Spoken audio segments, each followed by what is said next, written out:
There is an evil in this world that is bigger and badder than death itself, and you have the power to overcome it. But do you know how to wield it? My name is Hazel Gale. I'm a former therapist turned author and creator of the fantasy mental health game Betwixt, which is where you can find all of my best and most creative tools for building self-awareness and self-compassion. And this series of videos is devoted to the, in my opinion, fascinating world of archetypal character arcs or journeys, as inspired by K.M. Weiland's book, Writing Archetypal Character Arcs. The Mage is the last and therefore most powerful of the 6 archetypal journeys that map onto the archetypal human life. I've renamed these archetypes to make them gender neutral. Here they are in the order that they would take place. The Tenderfoot and Warrior represent the traditionally feminine and masculine journeys taken in the first part of life. The Luminary and Sovereign do the same for the midlife period, and the Seer and the Mage take care of old age. That said, real life doesn't tend to play out as linearly as this mythic version, which means that we could find ourselves on versions of any of these journeys during any stage of life or in any context. And that's because, in essence, these are stories of human transformation, which is a thing that can and should and does happen all the time, all over the place, even when we don't want it to. Each of these journeys, all classic 3-act structures, sees the character transform from one archetype to the next. The Mage's journey that we're exploring today, therefore, is not about becoming the Mage, but about arcing out of Mage and into, well, that's tricky. As the final archetype in the series, the Mage is arcing into death. Weiland suggests that the static archetype of Saint awaits the Mage after their death. And Hero as Saint, incidentally, is the term that in The Hero with 1,000 Faces, Joseph Campbell gives to the particular stage of the hero's transformation that corresponds with the Mage arc. But I digress. As with all the archetypal character arcs, the Mage's mission will see them face 2 archetypal antagonists or baddies, as well as the threat of 2 shadow archetypes that could rise up and take hold. These are the dark versions of the Mage archetype that we definitely want to avoid. Finally, there is also the transition from a lie to a truth. We start out believing something unhelpful, negative, or disempowering about how the world works, and the real pot of gold for us at the end of the journey is to have traded in that lie for an empowering, contrasting truth. Above all else, the lie versus truth is the acid test. This is how we really know that we've made it. And because it can be so transformative, I'd like to challenge you to see if you can work out what the Mage's lie and truth might be as I explain the arc. I'll reveal the 2 sentences towards the end of the video. With that said, let's jump in. The Mage's journey is a mission that takes place in the symbolic setting of the cosmos. As the last of the 6 archetypal character arcs, the Mage's story in many ways is about finishing things off and tying up loose ends. Has a good life been lived? And will the kingdom be safe in the Mage's absence? Crucially, the Mage is not considering their legacy, horrible word, here. They are not trying to leave behind a world that will remember them or even miss them. The Mage's concern is simply to leave the world a better place. Now, to have officially reached the Mage's arc requires a character or person to have successfully completed all the arcs that precede it, without having fallen prey to any of the shadow archetypes along the way. In other words, true Mages are rare, especially in reality, but they are out there. They're those wholly authentic, present and embodied people who come out with profoundly sage advice as if it's the most obvious thing in the world. Think Maya Angelou or Gandhi. In fiction, Mage characters are often represented as beings that possess some kind of magic, e.g. Gandalf, Dumbledore and the Oracle in The Matrix. This magic can be seen as an archetypal representation for wisdom itself. The Mage, in other words, has grown so wise over the course of their long and eventful life that to us mere mortals will seem nigh on supernatural. And as such, these characters can feel a little distant, out of reach. They may be portrayed as wanderers, not tied to any community in particular, and somewhat above the concerns of the youngers. They just float around being wise and magical. Think Mary Poppins.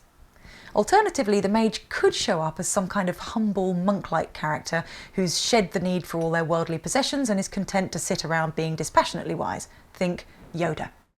Either way, their call to adventure is different to the calls they've heard before. This time, they will not embark on a quest to vanquish the big bad.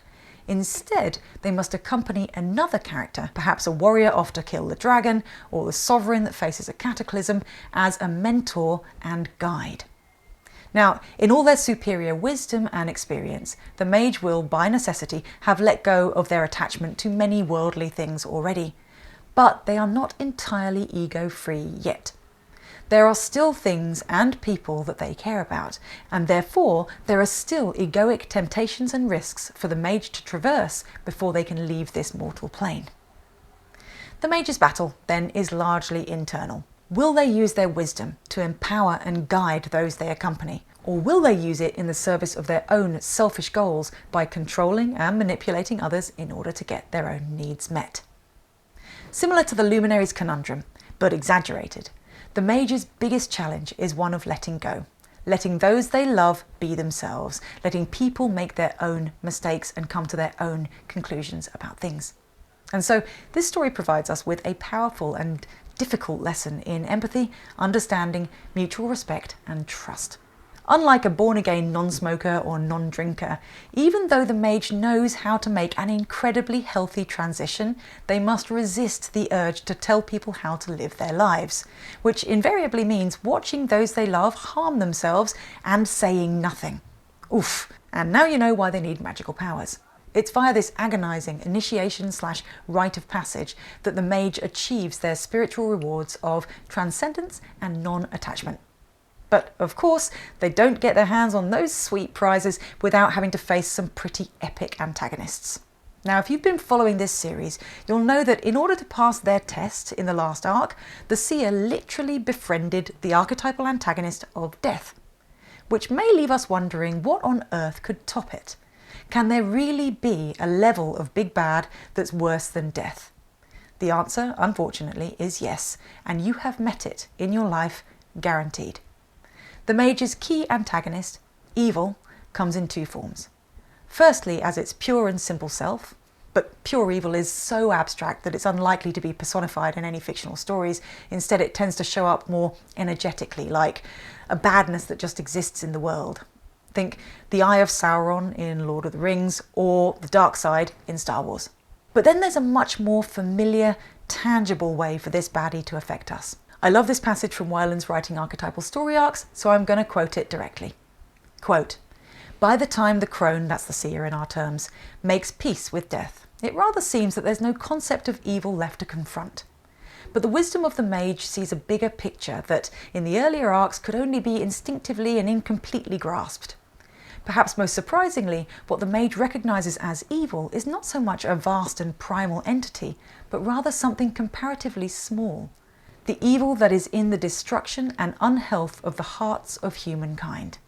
And so the antagonist the mage faces, whether portrayed in metaphor or not, is ultimately one that he himself cannot defeat. Indeed, the larger part of his arc is centered around the struggle of realizing that to exert his great power in taking control of the situation, and therefore robbing autonomy and choice from the younger denizens of the kingdom, would be perhaps the greatest evil of all. End quote. So not only can the mage not fight their archetypal antagonist, it turns out that they potentially are their own archetypal antagonist, should they give in to the temptation of the ego. Which leads us seamlessly to the mage's second archetypal antagonist, human weakness. This is the potential we all have within us to make damaging mistakes, to act horribly, to do things we deeply regret, things that hurt those around us, and the potential we have to do these things on purpose too. Fictional examples of this antagonist include Cypher's decision to return to the false world of the Matrix in The Matrix, or Mr. Banks's inability to show love to his children in Mary Poppins. No one is above this kind of thought or instinct, not even the mage. So for this final archetype then, it's the antagonist that lives within us and within the hearts and minds of those around us that poses the greatest threat. By definition, this villain is undefeatable. To succeed here is not to vanquish, outsmart, or even befriend, but to learn to fully accept the presence of this inner evil in the self without succumbing to it, and in the other without trying to control it. Which brings us back round to the mage's lie versus truth. Let's see if you guessed it. The mage's lie goes like this: "My love must protect others from the difficult journey of life." And the mage's contrasting truth is, true love is transcendent and allows life to unfold. We're basically talking about enlightenment here, to transcend the whims and desires of the ego so much that we're able to step back and trust life to follow its own course, even when someone we love is in intolerable pain. I don't know about you, but I know that I'm not there yet, and I doubt I ever will be in any real sense. But this doesn't mean that we can't learn from the Mage's journey.